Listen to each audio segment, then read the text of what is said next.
we had deep color on it, and we're looking at it. And I'm looking down in the water saying, my dream is coming true. This is a 300-pound bigeye on day one of the mid-Atlantic.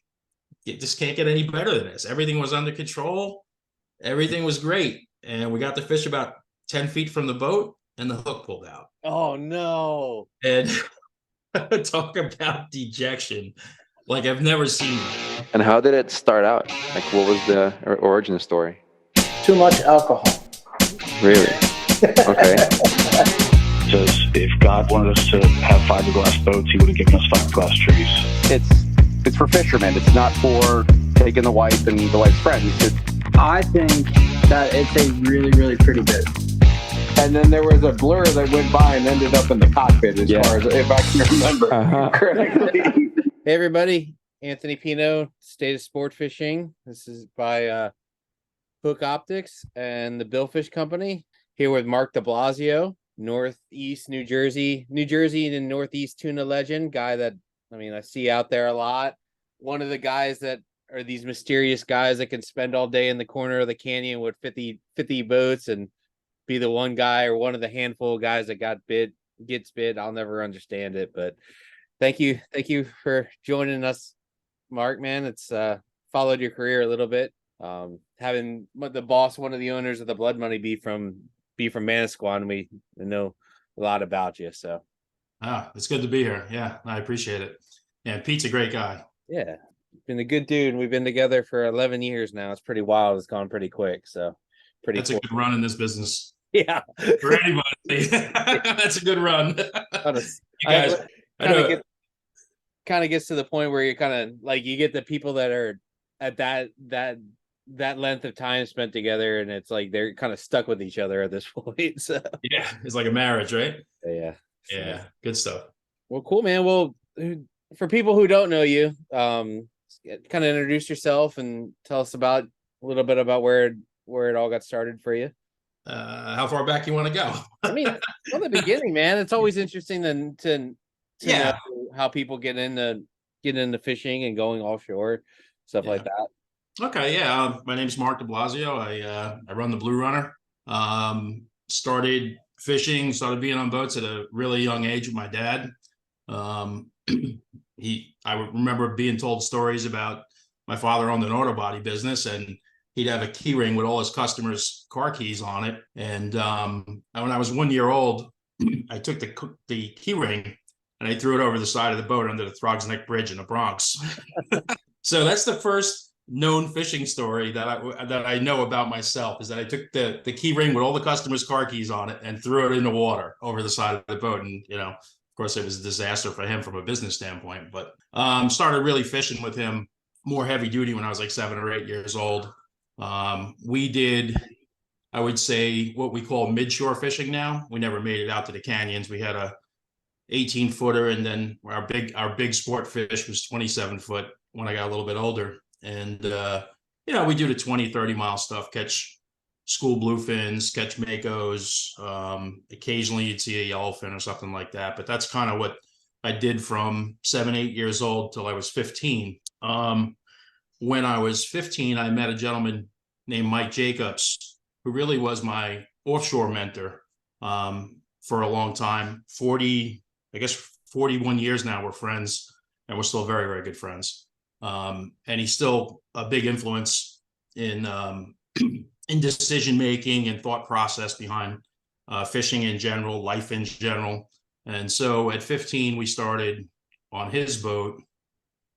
And we did a lot of giant fishing off of Montauk, and that was good. We did giant fishing in the mud hole out of New York, and that was also very good. And he introduced me to canyon fishing. I caught my first bigeye with him. Got to experience canyon fishing on a pretty amazing level. That I did that with him till about 2004. And in 2004, I got offered a job running one of the canyon runner boats. So I did, obviously good opportunity. I took that.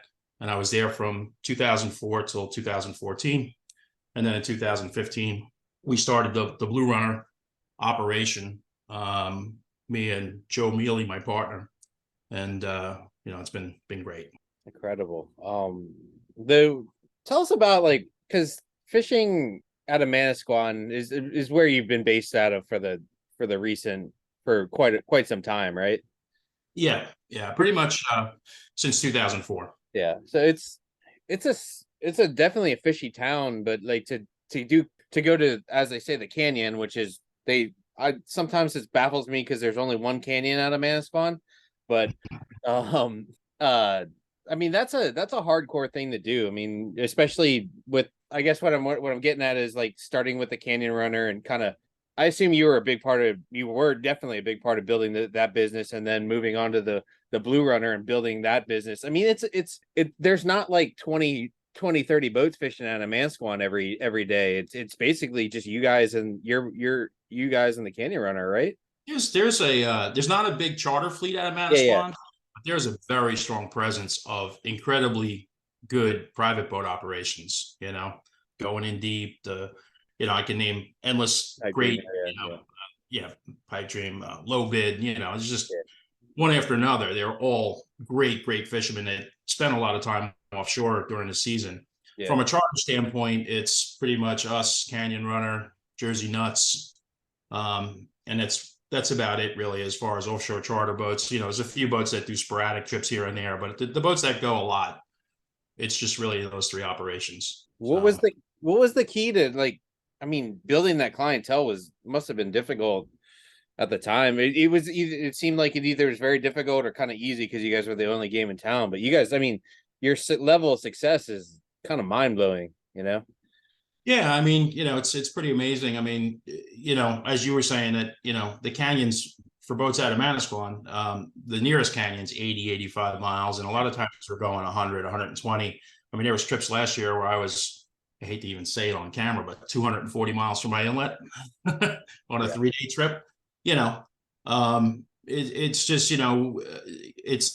it's incredibly difficult to get to the fishing grounds, but that's also what kind of keeps it a little more protected from masses being there and having a lot of boat traffic, and and it kind of protects the fishery a little bit.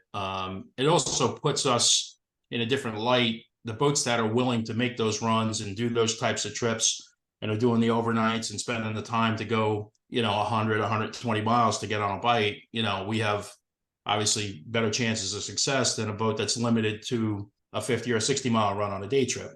And they don't have the option of going further when there's a bite. So that's really helped us develop our business too. The way we structure the trips with the overnight trips or sometimes 2-night trips, and being able to run far to wherever the bite is, whether it be the Washington Canyon or Atlantis or even further than that.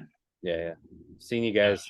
I think I did one thing. I remember you when you started with the Blue Runner, you put something on social media about how you didn't book like trip after trip after trip. There was an area of time in between that you could prep and basically reload to go. And I thought that was, I thought that was smart because people are, spending a lot of money to go fishing with you guys and in Manasquan or, anywhere in the blood money in Ocean City. And I think it's what the client deserves is to have that sort of attention just brought on their trip. And they're not that they're any different than any other trip, but on that day they should feel that way. You know what I mean? And to be able to space out your trips, and then, I mean, to just go where you need to go. I mean, as well as I do, it's most of the battle. Then once you figure it out, if you have it figured out and you can make it there, your chances of success are much higher. Yeah, absolutely. Yeah. When I started the Blue Runner thing, one of the downsides when I was a canyon runner was that we did back-to-back trips and it wiped the crew out. The crew was, you'd literally get back to the dock. You'd have 2 hours to turn around and go right back out. So we were kind of handcuffed. If the bite was slow and we found a bite late in our trip, we couldn't necessarily stay to capitalize on that bite. We had to get back because there was another trip going out in a few hours, and, it just wiped you out. You got no sleep.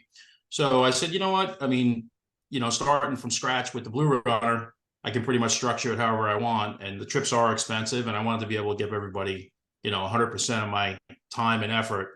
And if I needed to put in overtime to put together a catch, or found a bite late in the trip, or we needed to run somewhere else to get on a bite that we heard about, I wanted to have that option and give people the best possible trips. Because, I always tell my guys, my crew guys on the boats, I said, we do this every day, but for some of our customers, it's a once in a lifetime trip. And some of them it's once a year trip. And, at most, maybe it's 2 or 3 trips a year that they do. Yeah. So it's a special event for them. It's like going on vacation. And I wanted to be able to, give them the best effort that I could. Yeah, it's important. Like I said, it's not cheap to do this, and to have people, to show them that they're valued, I think is super important. And they get off, spend $5,000, $7,000, $8,000, and they get off with smiles. That's a successful fucking weekend. Basically.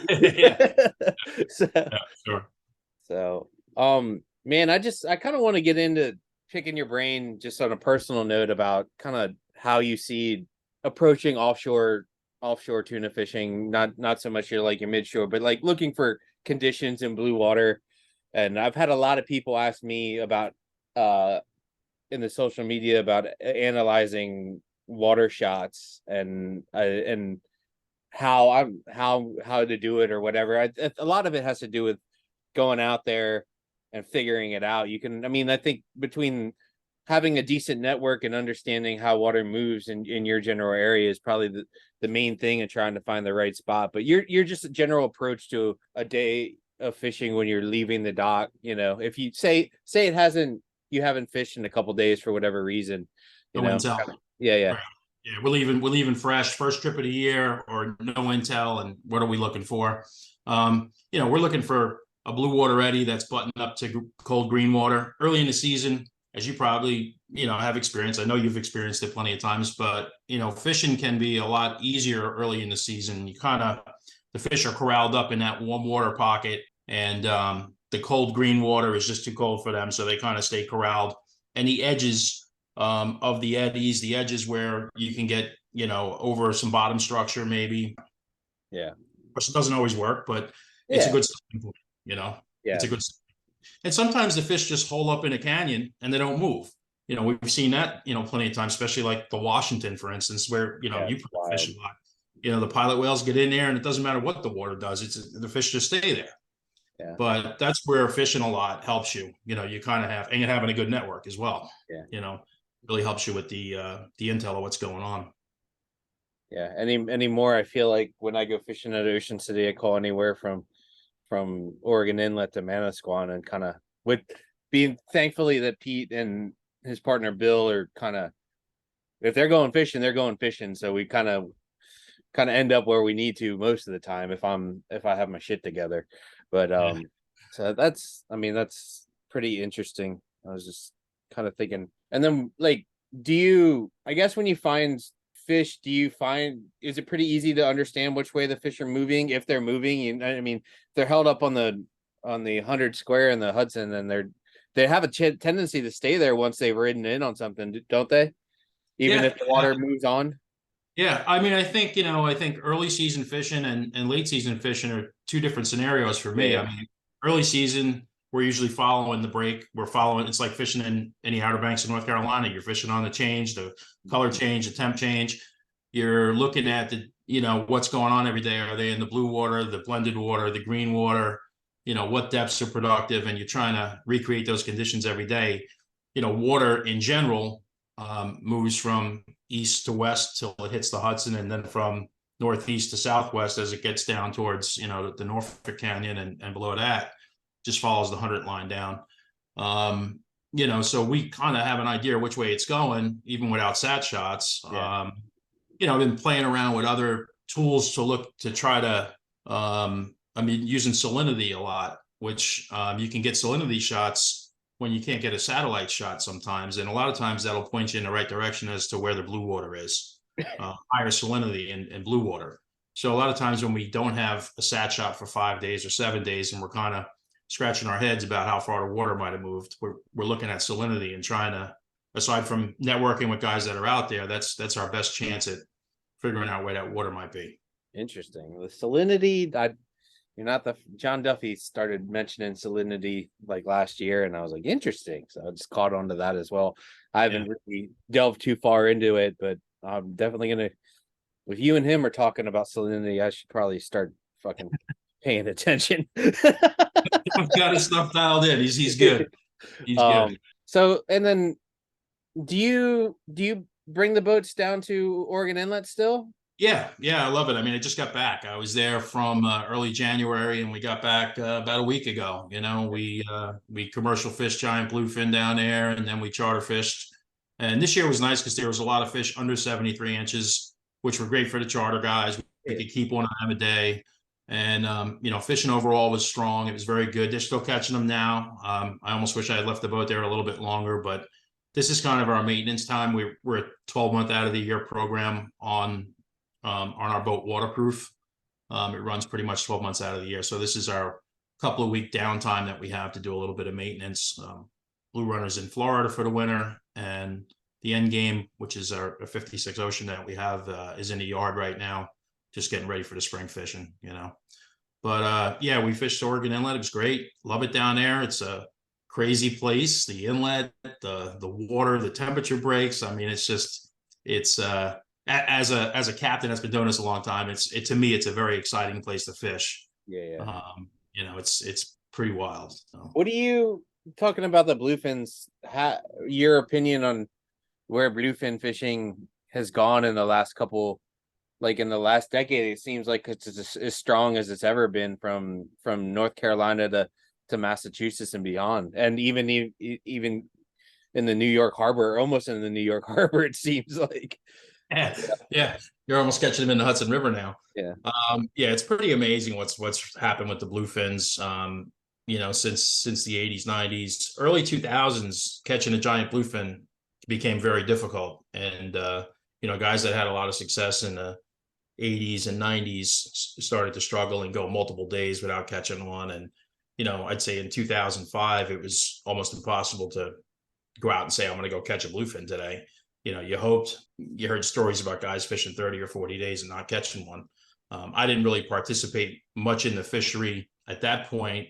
2005, I started fishing Morehead City during the winter. That was my introduction to North Carolina. Yeah. And that was still pretty good. But up north in like Cape Cod and Gloucester and stuff, it was a much slower fishery in the early 2000s. And, I got to believe it was due to, some better management on the fish, and a couple of good year classes. 2004 year class had a great spawn, and there was a lot of fish around, and we started killing less of them, especially the smaller ones. They used to be pretty unlimited. The head boats used to go out in the 90s and kill 80 or 90 bluefins, Yeah. And now I think they can keep 6 or something like that now. So, I think the management really helped, and now you can find them anywhere. Yeah. It's great. It's really good. So, and bluefins don't have boundaries. They don't, water depth, water temperature, water color, none of it matters. They can be anywhere. They could be 2 miles off the beach in 50-degree water. In fact, the first fish we caught in Outer Banks this year was a weather day. It was our first day down there, and the weather was no good to go offshore. And we went out to breakfast. It was about 8:30 in the morning, and I was sitting with Jimmy from the Hog Wild and John Azzato on the No Limit. And we were talking about, hey, there's not much wind out there right now. And jokingly, we said, hey, we should just go out front and try to catch one. And me and Jimmy said, let's go. I set out 1.5 miles from the inlet, and we both hooked up. We both had fish that day. He lost the boat.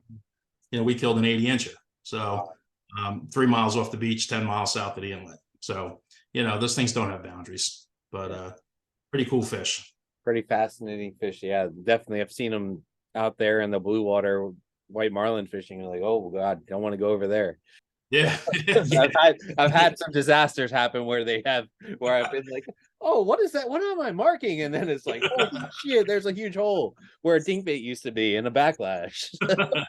Well, the good thing is you don't even have a fighting chance, but no, thankfully. With 5 pounds of drag, it's pretty much over quick. Yeah. We did hook one, and we fought one for like 3 hours once, and we weren't convinced. We were just outside the Norfolk, and we weren't convinced it wasn't a bluefin, but we popped them off like 20 feet. Like, you could just see him down there digging. I had harpoons out. We never used a harpoon. We didn't know what the hell we were doing, but we ended up not being able to get the last couple feet on him to get a good shot. But I don't know if it was a bluefin or a bigeye. I mean, obviously we thought it was a bigeye, but I don't know what it ended up being. But it lived to swim another day. So Certainly an amazing fish. Another fascinating fish that I'd love to get your thoughts on is the Bigeye tuna. I mean, you guys seems like, I don't know, you're one of those guys, like I said at the beginning, like have the patience and the knowledge to sit there in a fleet with a bunch of people, and next thing you know, you're getting bit. And I've done that, and it's still a fucking mystery to me. I don't know what I'm looking for. I just succumb to the fact that it's not my thing, and I'm just gonna move on with my life. But some days there's no other game in town, especially for tournaments. Yeah, And, tournaments. Yeah, we're kind of stuck doing that. I would say on an average charter day, I'd rather go catch 18 yellowfins than try to catch one bigeye. I mean, I used to hear Phil Delaney say that to me when I was younger, when we were at the Canyon Runner and he was running one boat and I was running the other. He'd be like, screw those things. I want to stay away from them. I would rather just go catch a bunch of longfins. And I'd be thinking to myself, being young and, anxious to go catch a bigeye, I'd be like, screw that. I'm going to go pound out the 100 square and try to catch a bigeye. But, at the end of the day, you have to produce action. There's a lot of people that say they want to go catch a bigeye, but they're not willing to spend the whole trip looking for one bite. And I'd rather see a bunch of happy people with a bunch of yellowfins or a bunch of longfins on the deck. And we didn't get the bigeye, but we had a great trip. It's memorable. The 20 hours of trolling for one bite can be tough on everybody, including the captain and the mate. But when we're tournament fishing, or when it's the only game in town, or when conditions present themselves right, and you're in the Notch of the Washington, or you're in the Wilmington, and you're in the Lindy, or you're in the Hudson, and pilot whales are up, and sun's going down. I mean, there's no place I'd rather be. Yeah. The anticipation of getting that bite is just, it's incredible. And then when it happens, it's really incredible. And hopefully you get them, because it's a short window. But it's a pretty elusive fish. I mean, I got to tell you, they spend most of their time down deep during the day. All the tagging studies show that they spend most of the time down below 600 or 800 feet during the day. So it's a very hard fish to get to bite. They only come up to the surface very sporadically, and just camping out and putting yourself over the top of where they live. Eventually you'll get your shot, but it can be painstaking to wait it out. And then you got to hope you don't have a tackle failure or pulled hook or something like that. But it runs it over. Or somebody runs it over. Yeah. Or you hook them on a dink rod, Yeah.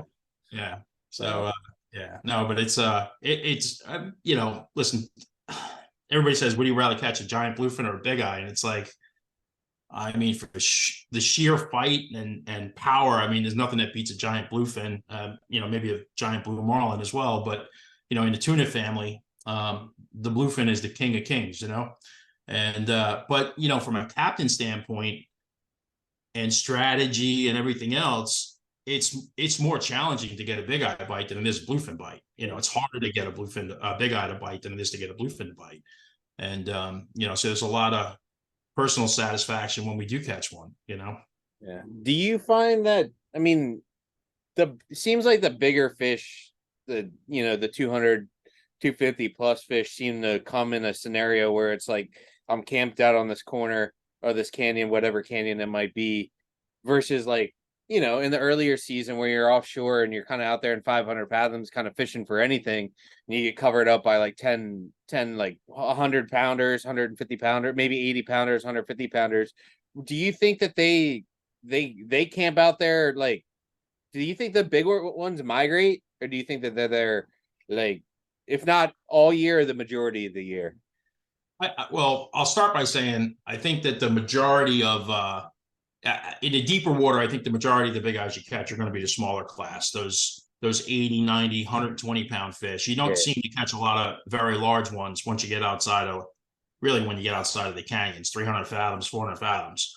And that's within, the mouth of the canyon or a notch or something like that, or even up in the canyon. Those smaller ones tend to stay offshore, where you're white marlin fishing, where you're blue marlin fishing. You're running to packs of them out there. You'll be trolling along, and all of a sudden, if you got sonar, you'll see a mark and drive to it, and all of a sudden every rod's, dump in line, and you got a wolf pack of big eyes on, but they're that smaller class. The big ones, in my opinion, live in the canyons. I think there's definitely some migration to them They seem to set up in different canyons at different times of the year or different years. Like some years, the Washington is just lights out all year long. Yeah. And some years, it's the Wilmington, and some years it's the Hudson. It just seems to be where they find bait and forage, and they stay there. I mean, they'll exploit a food source a lot longer than, say a yellowfin or a longfin that can't dive down to the bottom and spend hours there. A bigeye can spend all day down there. Yeah. Have you? The idea of a food source kind of sparked my mind a little bit. Have you noticed, like, when the squid boats get in an area, like you're having decent fishing in the area for a couple of days, you're like, this is like a fleeting thing because the squid. I mean, fishing's always like, if you're in good fishing, you're just like, I have to do this now, or we're never going to see this again. Like, it's going to be over, and we might never catch another tuna again. But like the tuna, like when the squid, have you ever noticed? Because I've always wondered about this, and I haven't really got a great answer from somebody who has a lot of experience fishing those areas. But like the squid boats get in an area, can they scatter the fish out and wipe out their food source and just scatter them out? Or I mean, I guess any commercial boat can wipe out a food source if they put enough pressure on. But I found, and the last couple of years up here, September, October is a perfect example. When the squid boats started working, and they started working in a concentrated area, first, that would develop in like 35 fathoms. We'd see that develop south of Long Island. Yeah. And the yellowfins would just concentrate behind those boats. And I mean, absolutely ridiculous yellowfin chunking. You could literally do an hour and a half of fishing and limit out a six-man crew with 18 quality yellowfins and be on your way home. Incredible. Almost every single day. It was like clockwork.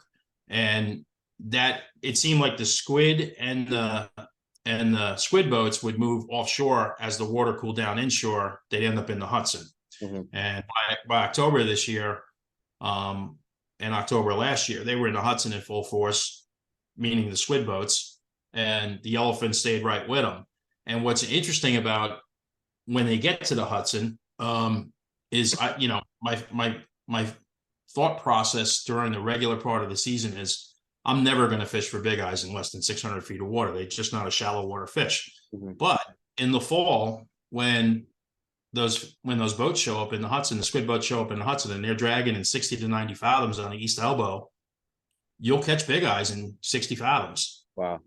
Like not trolling, but drifting baits, behind the boats. We had multiple fish this October. In fact, Waterproof they pulled up right next to me. I was on a dragger. I pulled up behind a dragger, put my baits out, had a quick flurry of yellowfins, and called Anthony on Waterproof. He was not far away. I said, come up right behind me here. This boat's loaded with fish. He got up 75, 100 feet from me and threw his baits in. He put 4 rods in the water. I look and I see all 4 guys tied on a fish. And I'm like, well, that was quick. And 10 minutes later, he calls me. He's like, it was a huge bigeye. And I'm like, you caught it in 10 minutes we're fishing like 50-pound leader, And he says, it ate all 4 rods. We had him on all 4 rods. So just one of them things, you don't expect that to happen. But apparently they had 4 on, the one fish was on 4 rods, and somebody else threw another bait out after the 4 rods went tight, and someone else hooked one on a single rod, and they actually snapped the rod after an hour on that one. But that fish was 78 inches. Wow. That's a legit 300-pound bigeye. And that's, in I don't know, 400 feet of water, the place we would never fish for them in June or July or August, But when the squid boats get in there and the bait's in there thick, things change, Yeah. Do you use it? Do you have are the squidders part of your network, or they just kind of? I've never talked to a squidder in my life, but I didn't know, maybe not so much for. Obviously, it'd be great to have a squidder for that sort of fishing, but even before that. Yeah, I mean, listen, you can make friends with some of those guys. Some of them will talk to you, some of them won't. Yeah. We had, Steve Fernandez actually used to be my mate and is now, as a very good captain on his own. He had developed a relationship last year with some of the squidders at Point Judith, Rhode Island. And, they would tell him when they were coming out, where they would be fishing. So we kind of had that in our pocket a little bit, ahead of time. But even AIS, just looking at marine traffic, you would see on AIS when they're all leaving Point Judith, you see the weather clear up and the wind stops blowing, and there's 30 squitters leaving, and you just kind of look and see where they're going. And then you get out to the area, and it might be scattered over a 20-mile area. Not every single boat is going to have fish, but you hit a couple. Usually by your third or fourth boat, you found one with a lot of fish, and you could have a really good trip. So, I mean, listen, back to your original question. I think they can scatter bait with enough pressure. You see it up in New England with the herring boats and stuff like that. They'll wipe out the herring, and but I think there's like a tipping point. Like when they first show up and they're catching squid, the fish get concentrated around the boats until there's not enough squid left, and then the fish. But usually the boats scatter too, because if there's not enough for the fish, there's not going to be enough for the boats to make a viable commercial living. So the boats will stop fishing for them when the squid thin out. I was just curious. I mean, because I've been in areas, and I'll be like, man, should I come here next day or the day after? Like, is it going to be?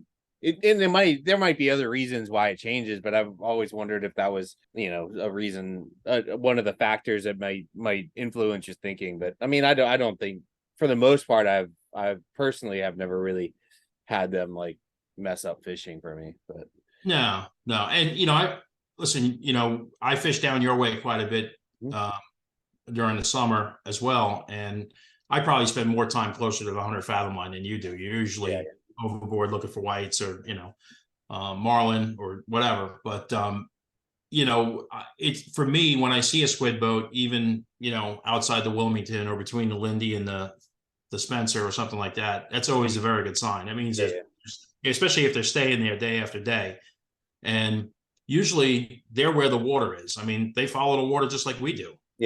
So I would definitely, on pretty much every trip that I see a squid boat, I at least will make 10, 15 passes from different directions, different distances from the boat, on the troll, see if I mark anything, see if we get any bites. I mean, if I'm marking them deep, maybe try throwing bait, but it's always worth a shot. And a lot of times they'll produce, and sometimes they don't produce, throughout the whole trip, but there might be a point in time during the trip where if you make a pass on them, you'll get a shot of fish, you get a shot of bigeyes, you get a shot of yellowfin, and then a couple hours later, the fish seem to disappear, but 8 hours later, they're back, So I would say never pass them up. Always give them a shot. Yeah, for sure. Yeah, I find that fascinating. So I was looking at, obviously you've dominated the Mid-Atlantic, seeing the plaques on the back, which is a great tournament to dominate. They do an incredible job. So tell us about. Do you have any wins that are super special, or just we'll go with wins and then maybe just days of fishing that are kind of special to you, that maybe when fishing gets slow or shitty, or you start to question your career decisions, that you look back at those days and try to this is why I do it. Yeah. Well, on a tournament scene, the first tournament I ever fished was the 2012 White Marlin Open. Dean Lambros was my mate, and it was our first time fishing. We fished out of Cape May for the White Marlin Open, which was kind of not the best position to be in, but there we were. And I took a shot on the Wilmington Canyon in green water on our day one of fishing. We were pretty much the only boat there. Everybody else went down to the Washington, where there had been a good bigeye bite. And we had no pilot whales, green water, no signs of life, but we were there. And I said, we're going to grind it out. We're just going to grind a notch out and see what happens. I like fishing alone. I like staying away from the boats, especially these days with sonar. And I don't have sonar, so I feel like I'm at a disadvantage fishing around boats that have sonar. But on this particular day, I just decided to grind it out there and see what happened. And it was a brand new charter for us. It was the first time that charter had ever fished with us, and they had booked us for the White Marlin Open. And it was my first tournament. It was pretty special, And anyway, around 11:30, we had a bridge rod bite, and it turned out to be a 70.5-pound Wahoo, and which ended up winning the tournament in the Wahoo category. And we had one other bite around 1:30 in the afternoon, and it was a good bite, and it was a flatline bite, and we ended up boating a 236 Bigeye, which this is the first day of the tournament. We roll in, first tournament day I ever fished with a first place Wahoo and a first place Tuna. We eventually got bumped down to second on the Bigeye by a 238 that came out of the Washington Wednesday or Thursday of that week. But we won about $300,000, and so that was a very memorable tournament for me. And that charter, 11 years later, is still with me after that tournament every year. Nice. So it's pretty cool. Yeah, it's pretty cool. And then the Mid-Atlantic one year, I think it was 2014 or 2013. After I had gotten into this tournament thing a little bit, my dream became to catch a 300-pound Bigeye on day one of the tournament, and then go marlin fishing the rest of the week. It was like, it was my dream. Get that on the board reward in the Mid-Atlantic. That's that. Your dream is to catch a 100-pound white. Yeah, you catch that on the first day. You're making money on the first day. Yeah. And then, the rest of the week, well, maybe we'll go try to catch another Bigeye. I know it's not going to be the 300-pounder, but maybe we'll go catch another Bigeye, or maybe we'll go blue marlin fishing and try to do something in that category, because, now we got options, Yeah. And 10 minutes before lines out on day one, we were in a Linden hole. Of course, the MJs was right next to us, as they always are. I love those guys. They're great, But there was only a handful of boats there. It wasn't like there was any known bite or anything. It was just looking at water, looking at, our range and where we could go. We both ended up in the Linden hole, and there might have been one other boat there with us. And 10 minutes before lines out, we had a long rigger bite that was just savage. It was crazy. It was crazy. And we fought the fish for an hour and 45 minutes. We had deep color on it, and we're looking at it. And I'm looking down on the water saying, my dream is coming true. This is a 300-pound Bigeye on day one of the Mid-Atlantic. You just can't get any better than this. Everything was under control. Everything was great. And we got the fish about 10 feet from the boat, and the hook pulled out. Oh, no. And talk about dejection like I've never seen.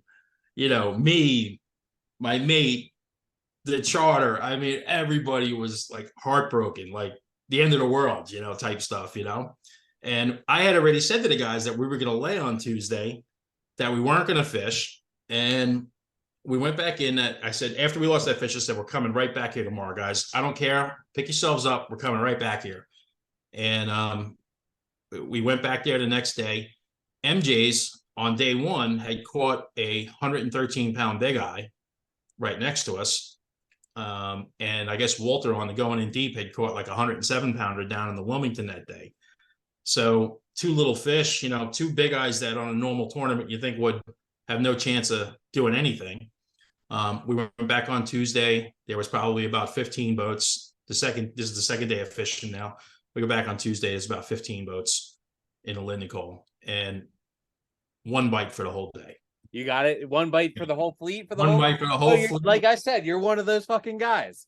Yeah, but I'd like to claim that I had something to do with it. But what happened was we were trolling around and we had a tangle. So I put the boat on autopilot to get out of the fleet, put it on autopilot, cleared up the tangle, and now I'm like out of position. And I'm saying to myself, shit, I'm out of position. Let me get back. So I make a big turn. We get the lines back in. I make a turn. Wham, out of the fleet in the middle of nowhere. And we're fighting this. And I'm like, it feels like a Bigeye, but it's like not fighting that hard. Like maybe it's just a good yellowfin. I don't know. So we're fighting this thing and it comes up and it's a small Bigeye, So we lay it on the deck, put the tape on it. The guys called out the length and they go, what do you think? I said, it's 120 pounds. And they said, you think so? I said, yeah. And we go to the scales with it and it comes in at 123. And there wasn't another Bigeye caught the rest of the week. Wow. That little tiny Bigeye won us almost 500 grand, but I told him, I said, it's Tuesday. We got 123-pound Bigeye. There's almost zero chance that this thing's going to hold for even in the top three. Yeah. We might get on the board for a day or two, but don't get your hopes up. We called him Pepe. And in fact, I don't know if you can see it there, but it says Pepe. And so that little fish got us $500,000, just one of them things that, again, it's etched in my brain, for the rest of my life. It's just one of the things that to see your dream evaporate on day one and then catch this little nothing fish and it ends up, winning and getting you all that money. It's kind of crazy. So yeah, that was pretty cool, and then I think you were asking about the days when it really sucks and I questioned my career choice. Yeah. I will tell you that I don't know if I'm normal. I'm probably not normal, but I am so driven to go fishing, even at this age. Like, I'm 56 now. I've been doing this a long time. I am so driven to go fishing every single day. I love it. Every single day is a clean slate for me. I don't care how bad yesterday was. I'm excited when I get up in the morning. I'm ready to go, I mean, when you're out there and you're not catching anything, it kind of sucks. Yeah. When you're driving around for hours and you're not getting any bites, you're not seeing any signs, nobody's catching anything. But with tuna fishing or with offshore fishing in general, it only takes one bite. You could be having a terrible trip. One bite, driving over one fish can change the whole scope of the trip. Yeah. You hook a 700-pound blue marlin, or you hook a 100-pound white, whatever. You just you run over a pot of bigeyes. I mean, it's just in the mid-Atlantic. I think it was 15 or 16, 17, maybe 19. I don't know. One of those years in the mid-Atlantic, same thing.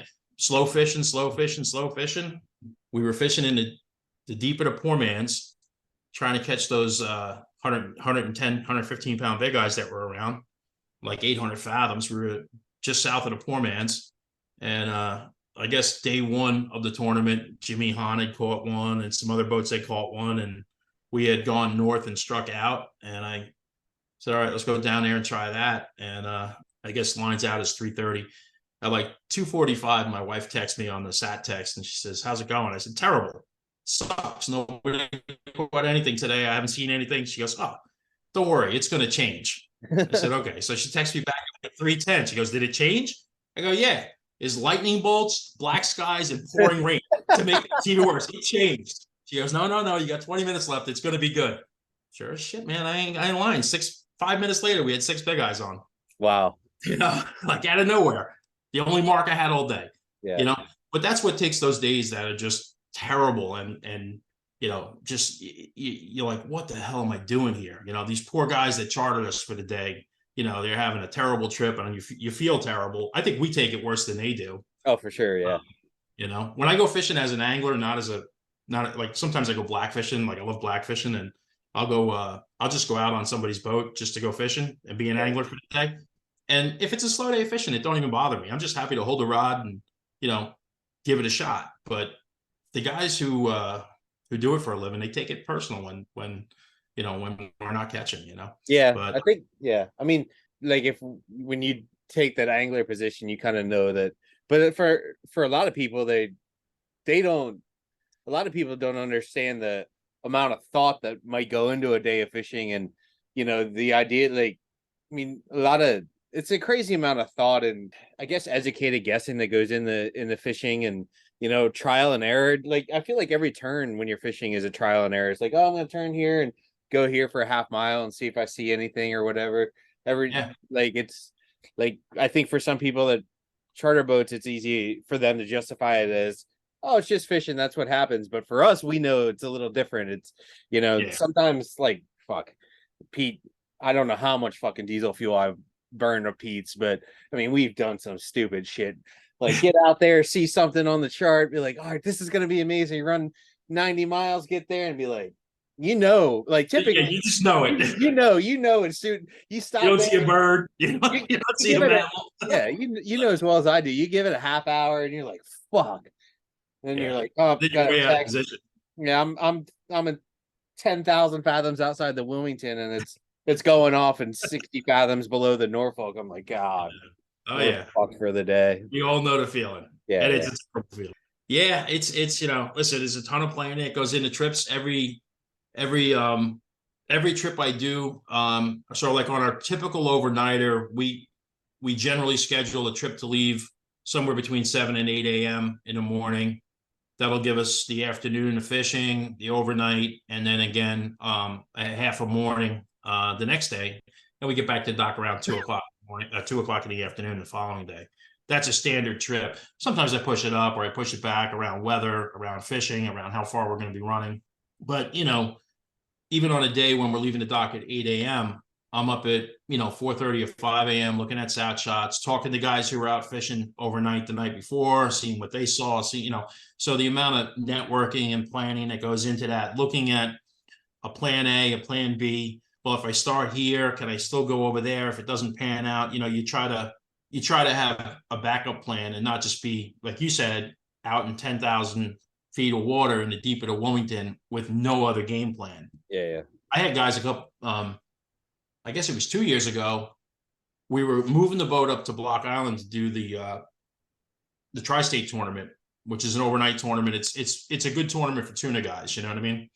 And I had a double overnighter scheduled right before the tournament with guys that were from Long Island. So I said, hey, listen, I'm going to Block Island anyway. Would you prefer if I picked you up in Montauk and we could go fish the Eastern Canyons? And they were like, yeah, that'd be great. So we planned to do that.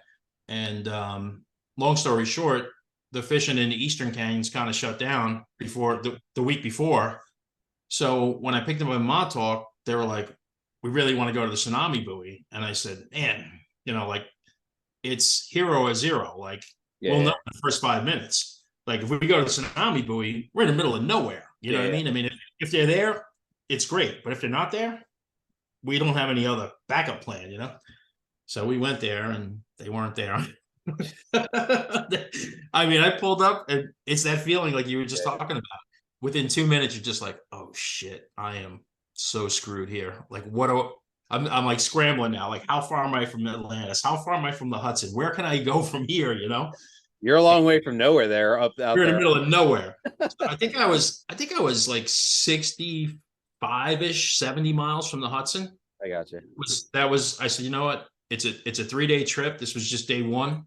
There's 2 nights. I said, guys, I can't even run all the way there. We've already run 125 miles. I can't run 70 and then still have another 100 to go back to Montauk to drop you guys off. So I said, I'll run like 30 or 40 to cut the distance down, and then we're going to have to troll our way in. And they said, okay.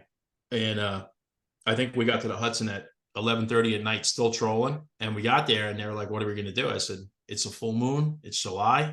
We're trolling all night. Yeah. Like, good night. We'll see you tomorrow. I said, no, seriously. Like, we're going to troll all night. We got a good shot at catching fish. And they're like, okay, Cap. They all went to bed. 15 minutes later, get a mark, turn around. We only fished like 6 rods at night. Triple header of Bigeyes. We ended up going 8 for 12 on Bigeyes in the dark overnight, trolling.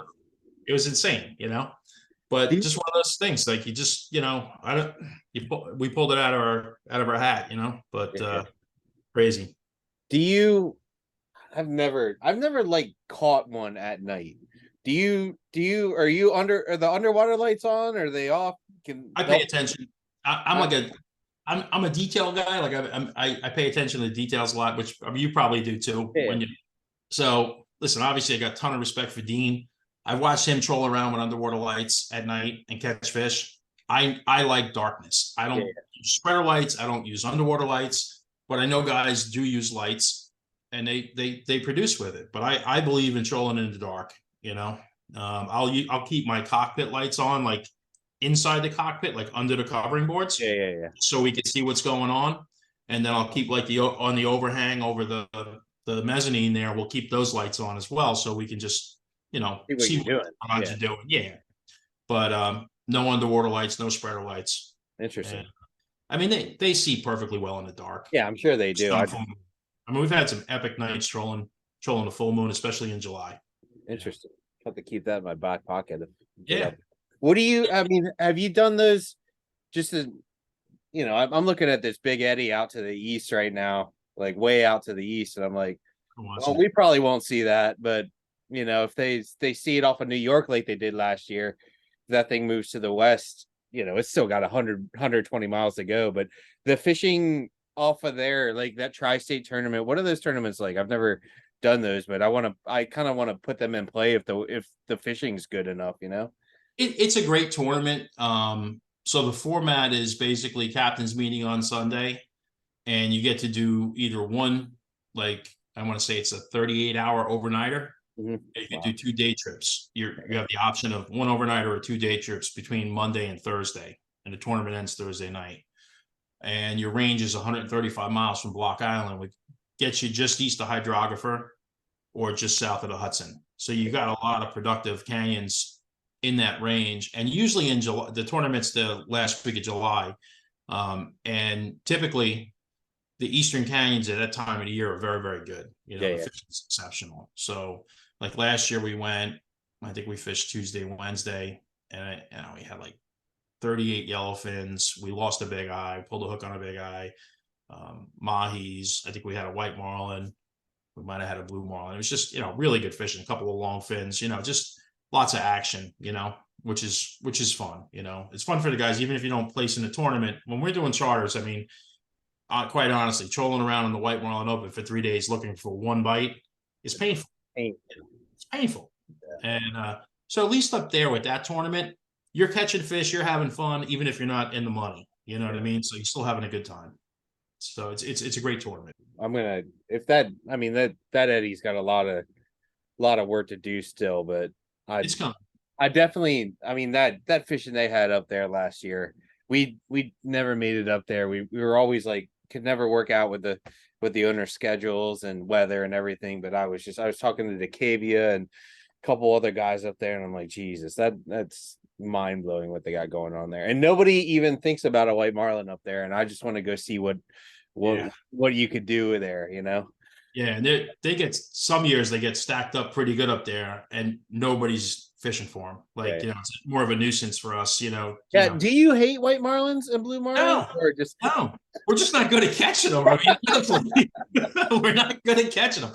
You know what it is? I mean, listen, we're trolling, you know, I'm trolling an average of like 6 spreader bars and heavy jets and, you know, big ballyhoos and J hooks. I mean, when one comes in a spread, we look like bumbling idiots. I mean, it's like, oh, they're on this one and we're over there. And then all of a sudden he's on the other one. And, you know, we keep missing them. And sometimes, I got to be honest with you, sometimes I act like they're not back there. Yeah, sure. Because it's a lot like they will fuck up a tuna thread. I mean, yeah, I mean, if it hooks itself, hey, man, it's awesome. I actually enjoy catching white marlins. It's just, you know, they can humble you, especially if you have, you know, it's me and one mate. And, you know, my mate, my current mate, who's great, was a commercial scalloper. And, you know, he doesn't have any white marlin experience. Yeah.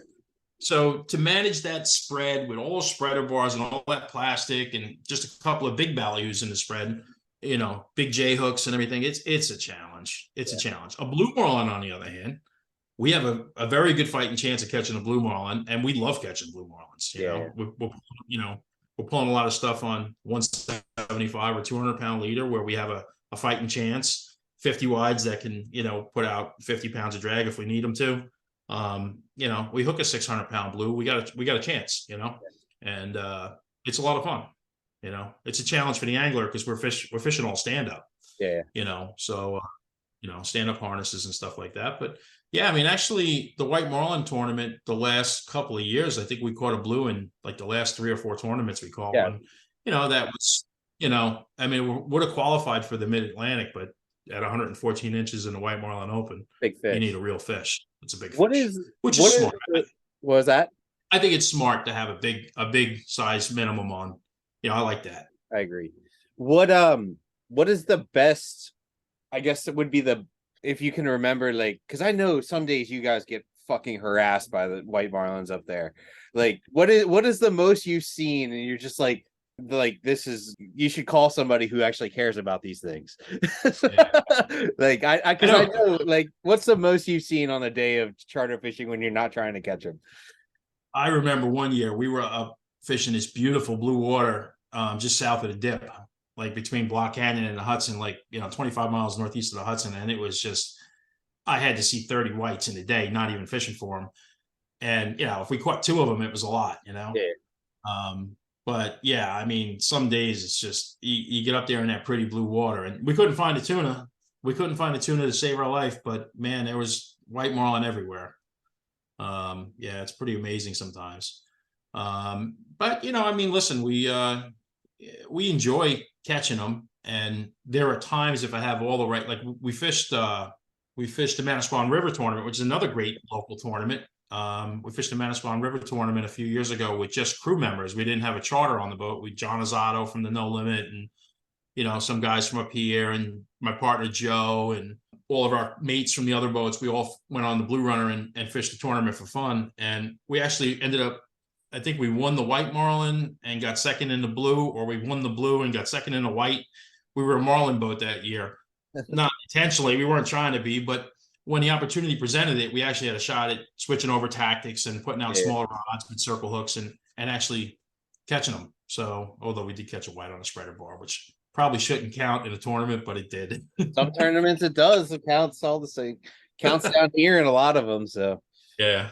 But yeah, good stuff. Well, cool, Mark. I appreciate the time, dude. It was a good time. I learned a lot. So I still will be baffled by those big stationary Bigeyes that stay in the canyon, but I'll give it a shot another day if I have the patience. I think I just don't have the patience. It's a patience thing. It really is. Or you just go there at prime time.